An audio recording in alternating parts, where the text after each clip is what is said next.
Good morning, everyone, and welcome to our DATIQ Weekly Market Update. This is our update for February 8th, 2022. I'm Ken Adamo, Chief of Analytics here at DAT, joined by Ned Damon, who's our Principal Data Scientist, and Dean Croak, who's our Principal Industry Analyst. Good morning, gentlemen. Good morning. Good morning.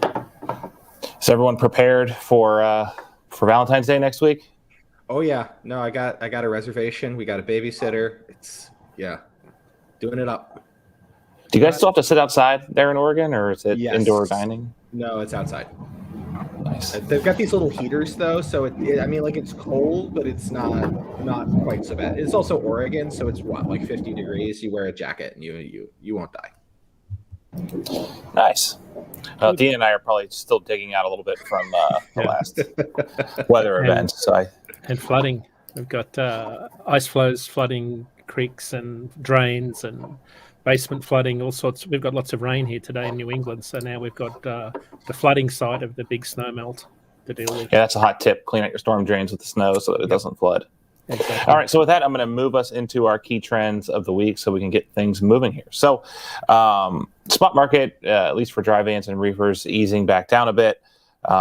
Still up considerably year over year. If you remember this time last year, we were really in that dip where things came down almost as fast as they honestly did during May of the year prior, whenever COVID really first hit, before being pulled out of that trend by the polar vortex in Texas and all of that. So load post volumes are down. Again, we joked a little bit at the top of the show about the storm, but pretty much the entire pretty much the entire eastern half of the country, northern and eastern.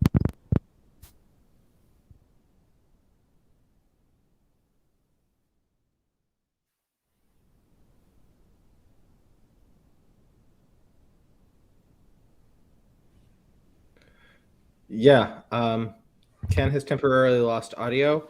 Let's pull back up those key points of the week. Can you guys hear me? Yeah. Now we can hear you. Okay. I don't know what happened there. Sorry about that. Let's go back and finish up those key points.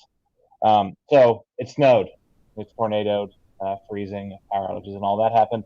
And then something Dean will cover in more detail are the Class 8 truck orders, some interesting trends there. So with that, I'm going to debug my audio while Dean goes through the market update. Thanks, Ken. Not a lot of impact in terms of spot rate movement or volatility and load post volume so far from Winter Storm Landon last week. Only a little bit of upward movement by a couple of cents per mile when I look at across the markets throughout the entire storm path. I think we'll see some more rate volatility this week as a result of the winter storm last week. So let's dive into our weekly market update. Load post volumes for dry van, having a look at the load to truck ratio. Load post volumes are down about 18% month over month, continue to decline, down another 2% last week. Volumes are still about 74% higher than the same week last year, but appear to be following more of a seasonal trend or pattern as we head into February. Equipment posts decreased also. So the net effect last week on the load to truck ratio was an increase from 7.63 up slightly to 8.08. In the refrigerated sector, after 4 weeks of successive declines in January, reefer load post volumes reversed course last week, increasing by 8% week over week. Of course, a lot of that's got to do with the freezing cold air dipping in from Canada. It's the polar vortex or the jet stream dropped in, creating those sort of polar vortex type conditions in the northern tier. Load posts are down about 34% month over month, still 70% higher than the same week last year. As a result of that movement, the load to truck ratio increased from 14.35 to 16.71. In the flatbed sector, load post volumes dropped 13% week over week. Winter storms are no fun for flatbed carriers. Outdoor activity just grinds to a halt. It did so in most of the Midwest and Northeast. Even parts of the Southwest had major interstates shut down for up to 12 hours last week. So there was a decrease in flatbed velocity through markets last week as a result. The load to truck ratio dropped from 84.91 to 72.36.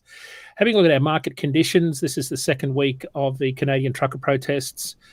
It's starting to see impact south of the border on some major import-export lanes. Last week we touched on spot rates on Auto Alley between Laredo and Canada. A lot of auto parts come in from Mexico and head back to Canada before heading back to the US for final production of cars.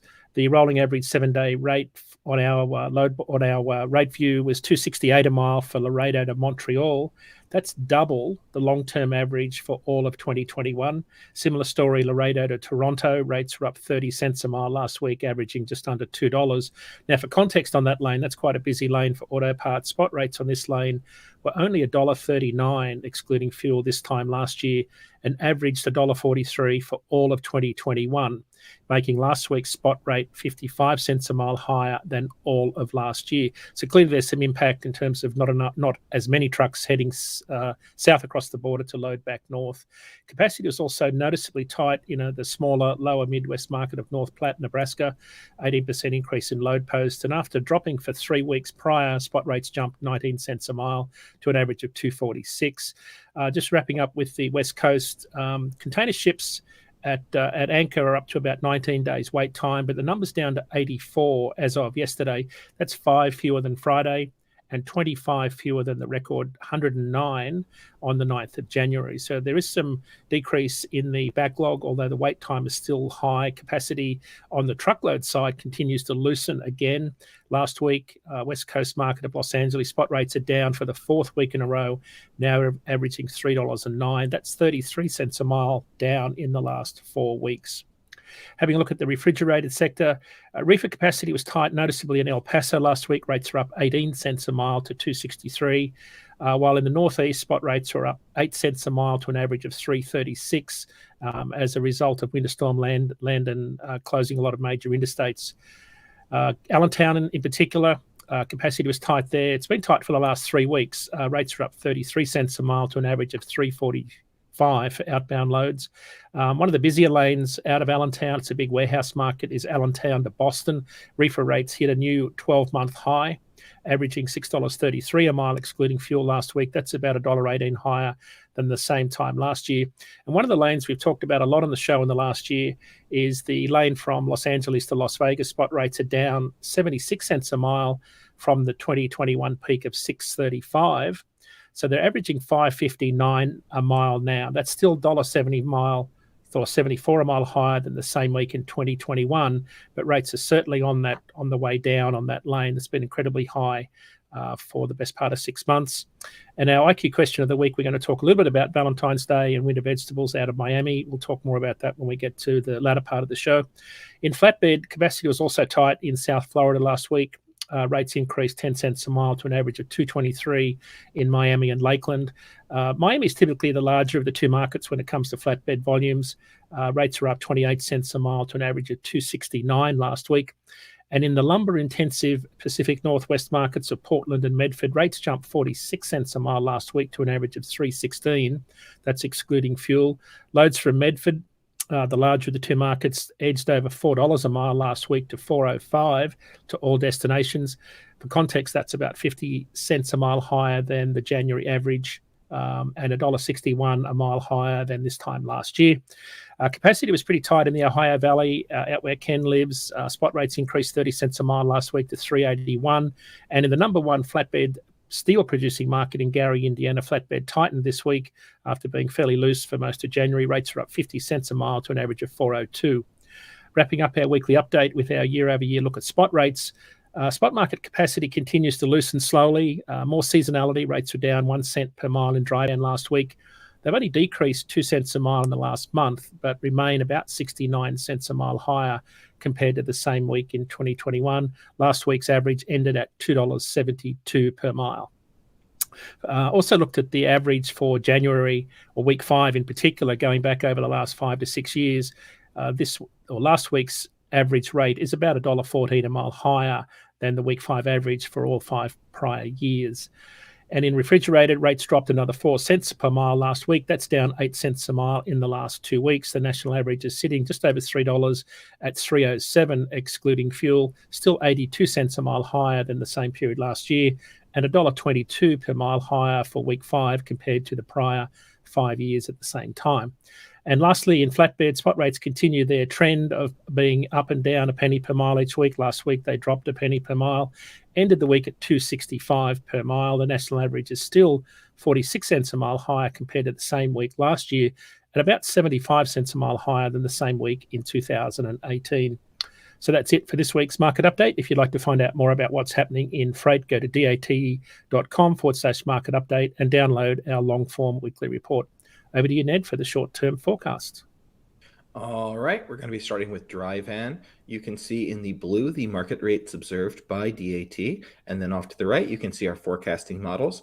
In red, our short-term model is predicting rates to slide pretty aggressively over the next 35 days. I'm not sure how strongly I believe in that short-term model, given the strength and the amount of the slide, but it's definitely a little bit more bearish than it has been in the past. In green, our ratecast model is predicting a slight uptick, followed by a sustained period of growth into the later part of February, a growth of, it looks like, about 10 cents or so a mile over that period. In gold and silver, we have our two blended forecasts, which are mixtures of the two forecasts in different amounts and in different ways. These two blended forecasts are leaning a little bit more towards the short term in direction, heading down a little bit to flat, but they're carrying a shape that's a little bit more like ratecast, with a little bit of a tilt up as we head into the later part of February. Moving on next to our reefer forecast. Once again, in blue, you can see the market rates observed by DAT. And then off to the right, you can see that there's model agreement overall, although at the end, there's a little bit of disagreement about how we get to there. In red, our short-term forecast is expecting a slow, sustained growth of about 3 to 4 cents a mile going in through the early part of March. In green, our ratecast model is expecting the current slide to continue with a correction in the middle part of February, and then tilting back up to reach where the short-term model is by March. In gold and silver, our two blended forecasts, which are mixtures of those two models in different amounts and in different ways, are leaning a little bit more towards the short-term model in terms of overall final position, although that second blended forecast is a little bit more bearish. And although once again, they're kind of following ratecast in terms of shape. Finally, in flatbed, once more we can see the blue line indicating the market rates observed by DAT. And then off to the right are forecasts. There's pretty broad agreement through the first 2 weeks of the forecast. But after that, the models diverge pretty aggressively. The short-term model is predicting basically 100% flat through that period, with a small bump around Valentine's Day. Ratecast is expecting things to stay flat until we hit Valentine's Day, and then there to be growth of about 7 to 8 cents a mile. And our blended forecasts are leaning more towards the short term, although they have a little bit of that late period ratecast bump into the early part of March. And with that, we're on to our IQ question of the week. What would you expect heading into Valentine's Day and Super Bowl Sunday? Yeah, a couple of very important weeks last week and this week, Ned, in the refrigerated space in particular. Of course, we've got Super Bowl on the West Coast this year. So what we see is a lot of demand for things like avocados for a lot of the Super Bowl parties around the country.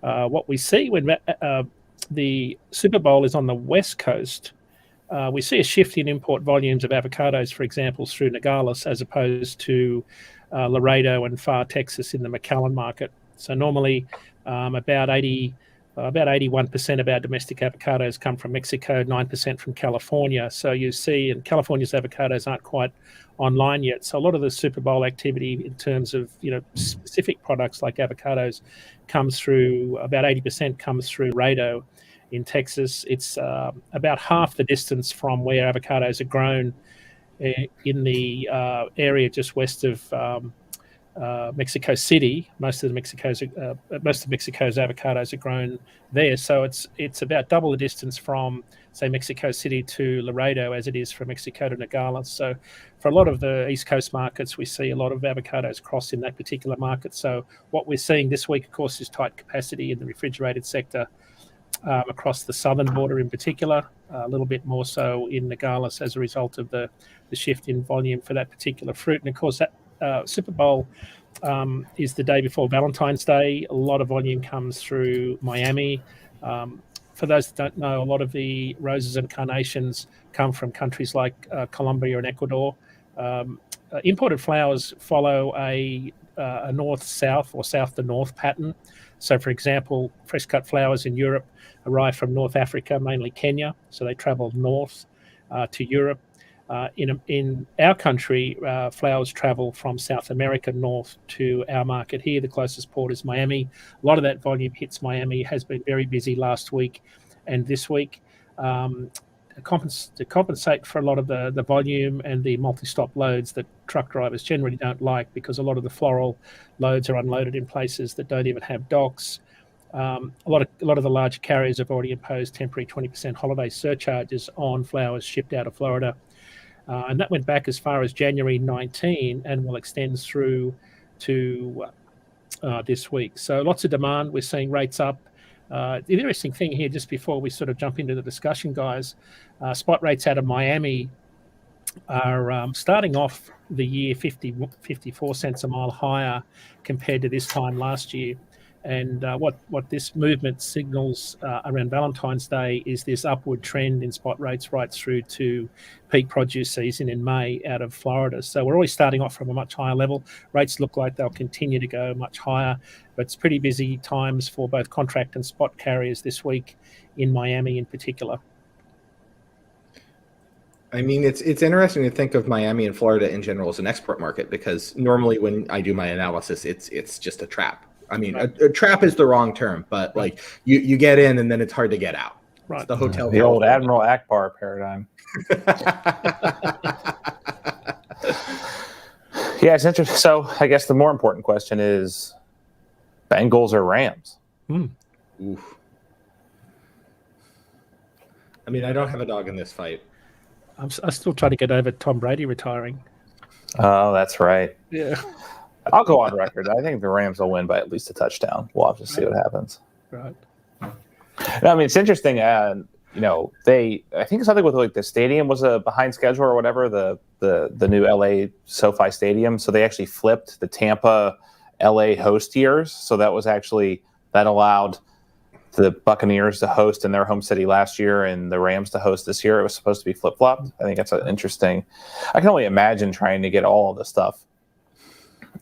LA is already a big market, but to get everything that's needed to host all of those folks coming in for the game itself, I think going to be very interesting.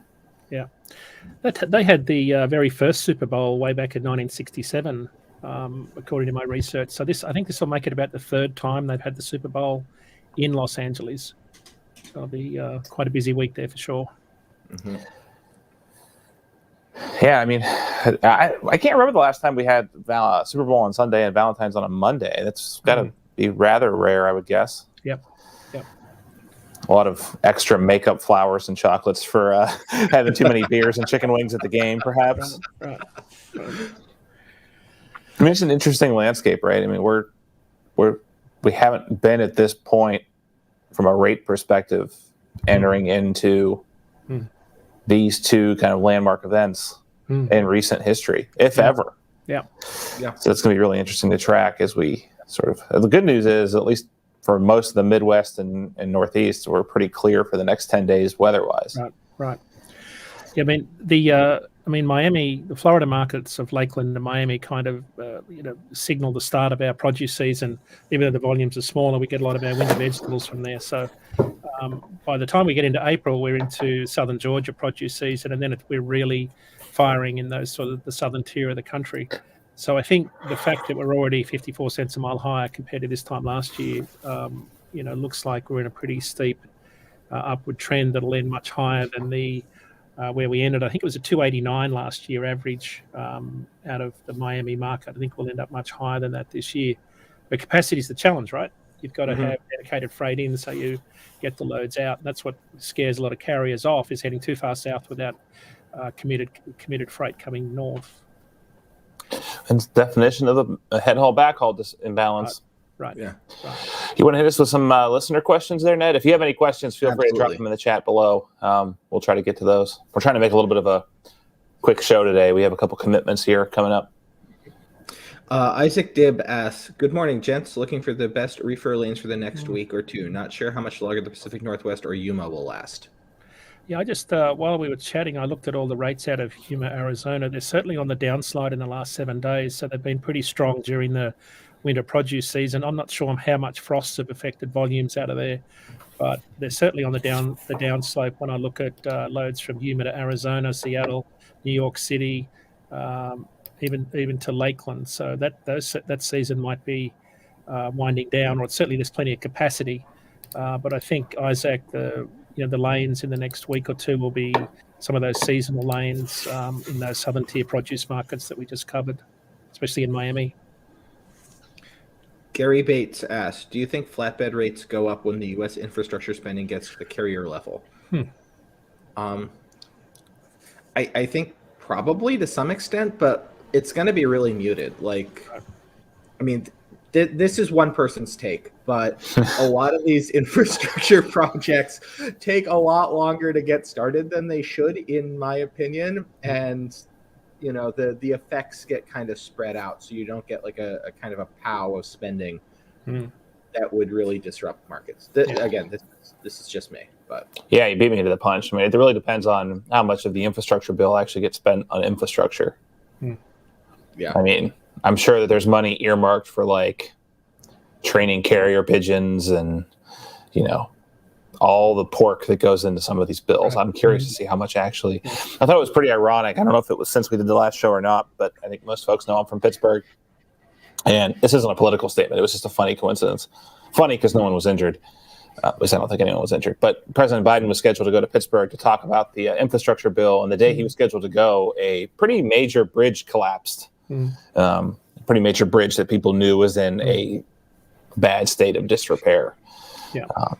Maybe it was a coincidence. Maybe the CIA arrived early and put a few pieces of C4 on the pillars. But I think they'll definitely start with bridges, right? Some of that we've got something like 46,000 structurally deficient bridges that they've got to get working on. But if you think about the pace that each state transport agency works on in terms of fixing bridges, you don't see that many being worked on simultaneously. Yep. Just based on my experience here in New England, anyway.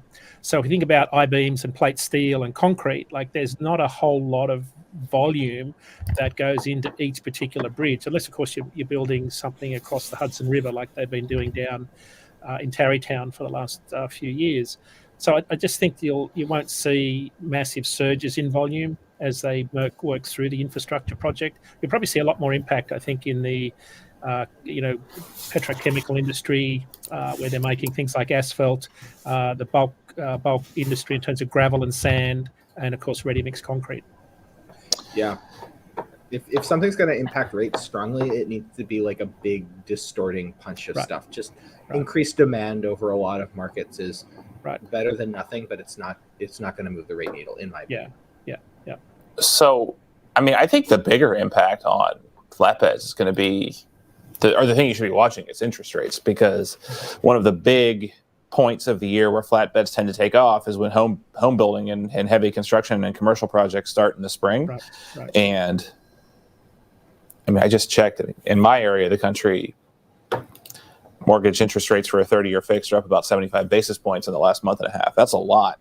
I mean, that's the difference between, very rough math, if you're looking at like a $300,000 house, that probably kicks you down to like a $275 house, maybe even less.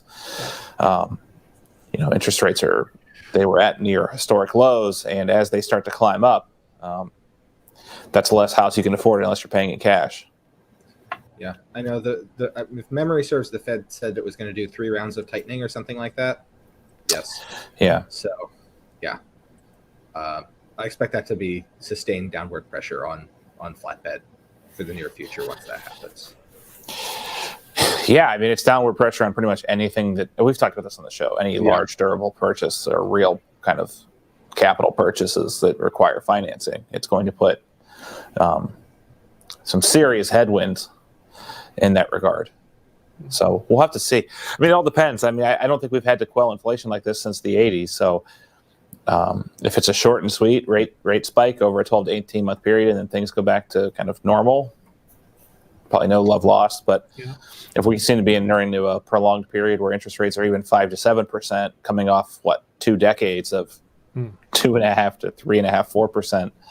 I think I bought my first house 10 years ago at 3.79, and I just refinanced it like 2.25. Yeah. Yep. Ken, the Fannie Mae home purchase sentiment index, the HPSI, came out yesterday, and it kind of confirms what you're saying, and that is that sentiment in terms of buying a house dropped to its lowest level since May 2020. So there's definitely some affordability constraints that are weighing down the housing market in particular. It dropped 2.4 points to 71.8 in January. Fannie Mae said that's the lowest level that the sentiment index has been since just after the pandemic.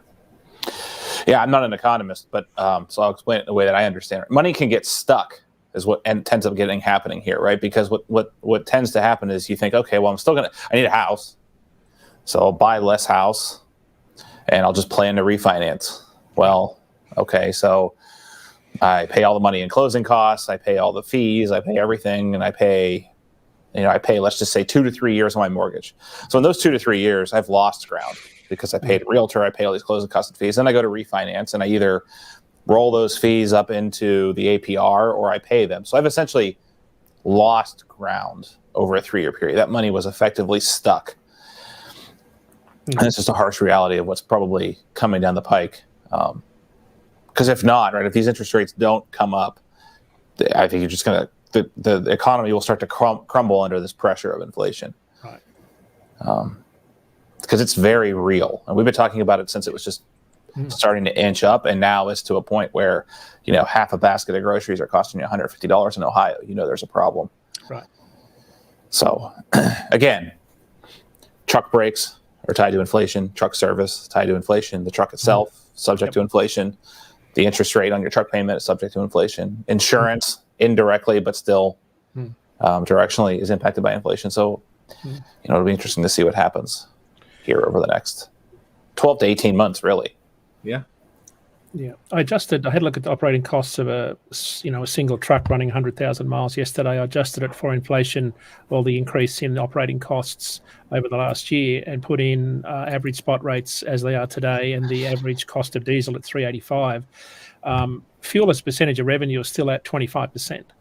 Right, so that's the critical number that carriers have got to watch, is what's the percentage of fuel as their trip revenue goes up and down. So whatever spot rates are high, that margin should stay around 25%, which is where you need to be for long-term profitability. And as we said on the show, in 2019, when record levels of bankruptcies were hitting the market, fuel as a percentage of revenue was 29%.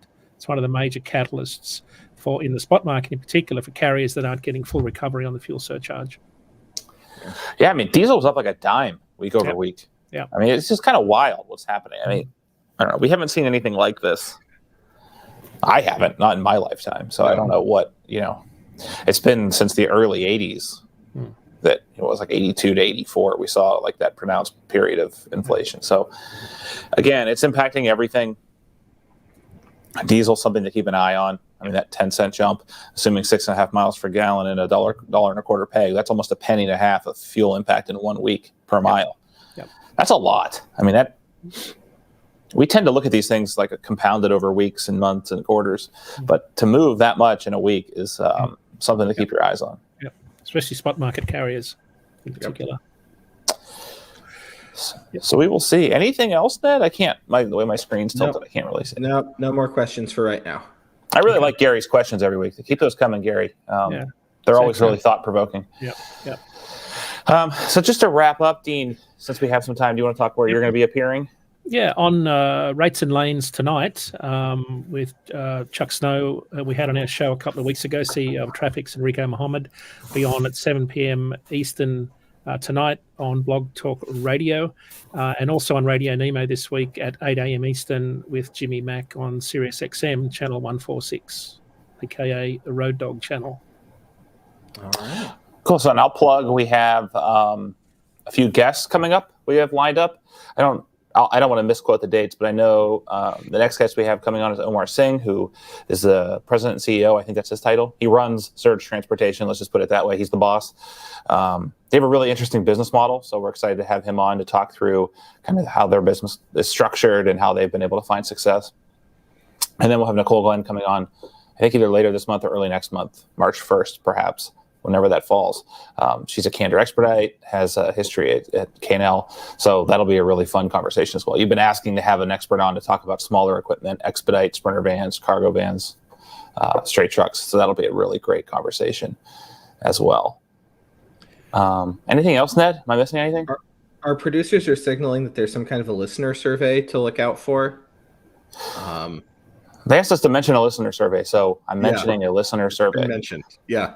I think the genesis of this was really trying to get a better handle on what the folks watching the show are interested in, maybe what business they're in, if they're a shipper, carrier, broker. It's in the comment section down below, apparently, so go ahead and check that out. My guess is it doesn't take very long to complete, and it'll help us tee up better guests, better content, because in absence of that, we'll just sit here and talk about what we are interested in, and that might not be what you are interested in. Or it might be. Who knows? So with that, a couple folks did reach out. I think it was last week or the week after. We talked about one of these big projects Ned's working on around kind of getting more granular with spot rating. Again, if you're interested, maybe Ned to put a finer point on it. If you have like 100 or 200 lanes that you're interested in scoring, that's what we're going to be calling it. Just reach out to askiq@dat.com. We'll kick a template back to you of what fields we need, and then we can run them through the model and give you an idea of kind of where the model is looking at for rates. And this model is looking at hazmat, pieces, dims, and weight, and that kind of stuff. And it's really cool because it's not just like an aggregate of all shipments on the lane. It gets more finite. So again, if you can just keep it to 100 or so lanes, keep it dry van, flat, or reefer, keep it long haul. The only thing we ask for you is once we send it back, we get some feedback on thumbs up, thumbs down, kind of indifferent on how the model's performing. Is that right, Ned? Did I get that right? Yeah, no, I would also say that we no longer are stuck to flatbed van reefer. It's been expanded to include specialized van, power only, and intermodal. So what's a specialized van? Besides Dean's truck. I think that's a very specialized van. Yeah. I will do some research to see exactly where the I didn't mean to stump you. No. It's I have in the source data. It's a DAT equipment type. Yeah, it's a DAT equipment. I got you. Okay, sorry. No, we're on the same page. But this is something Ned's been working on. Ned and team have been working on for the better part of what, Ned, 6 or 7 months. Yep. It was just an idea last March, and it's really starting to come to fruition, and it's really, really cool. So, again, couple 100 or so lanes, even if that many, we'll do as little as 10 to 15. It doesn't take us any more or less work. So just reach out, askiq@dat.com. We're happy to start bashing against the model there. So with that, I want to thank everyone for joining. We will see you on the other side of the Super Bowl, the other side of Valentine's Day. So pop to Excedrin and join us next Tuesday at 10 a.m. Eastern. And we look forward to talking to you then. Bye, everyone. Okay. Bye. Take care. Bye-bye.